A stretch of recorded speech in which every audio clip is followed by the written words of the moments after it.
The journey to the police station was accomplished in silence. After the initial demonstration of authority, the agent dropped a few paces to the rear and allowed me to walk on ahead with the plainclothesman. I was glad of this, for I had no wish to be marched through the village as though I were a pickpocket. As it was, our cortège drew some curious glances, and I heard a jocular reference by two passers-by to the violon. French slang is very obscure. Anything less like a violin than the commissariat de police would be difficult to imagine. The only really ugly building in Saint-Gatien, it is a forbidding cube of dirty concrete with small windows, like eyes. It lies some hundreds of metres away from the village round the bay, and its size is accounted for by the fact that it houses the police administration of an area of which Saint-Gatien happens to be the geometric centre.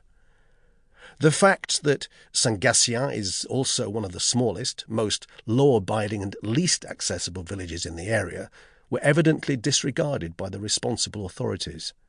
Saint-Gatien is proud of its police station. The room into which I was taken was bare, except for a table and some wooden benches. The plainclothesman retired importantly, leaving me with the agent, who sat down on the bench beside me. "Will this business take long?" "It is not permitted to speak." I looked out of the window. Across the bay I could see the coloured sunshades on the reserve beach. There would not, I reflected, be time for a bathe. I could perhaps have an apéritif at one of the cafes on my way back. It was all very annoying. "Attention!" said my escort suddenly. The door opened, and an elderly man with a pen behind his ear, no cap, and an unbuttoned tunic beckoned us out. The agent with me did up his collar, smoothed out his tunic, straightened his cap, and, gripping my arm with unnecessary force, marched me down the passage to a room at the end of it. He rapped smartly on the door and opened it. Then he pushed me inside. I felt a threadbare carpet beneath my feet.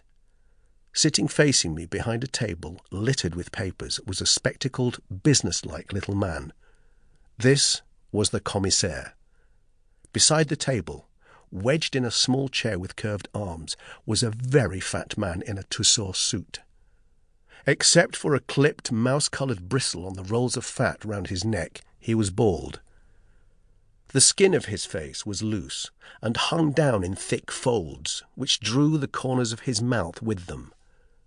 They gave the face a faintly judicial air. The eyes were extraordinarily small and heavily lidded. Sweat poured off his face, and he kept passing a screwed-up handkerchief round the inside of his collar. He did not look at me. "Josef Vadassy!"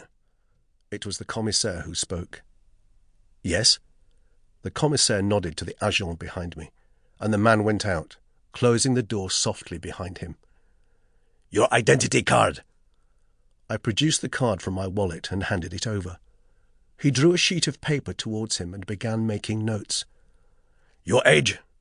32. "You are, I see, a teacher of languages." "Yes." "Who employs you?" "The Bertrand Matisse School of Languages, 114 bis, Avenue Marceau, Paris, 6.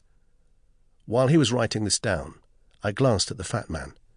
His eyes were closed, and he was fanning his face gently with the handkerchief. "Attention!" said the commissaire sharply. "You have a labour permit?" "Yes." "Show it to me."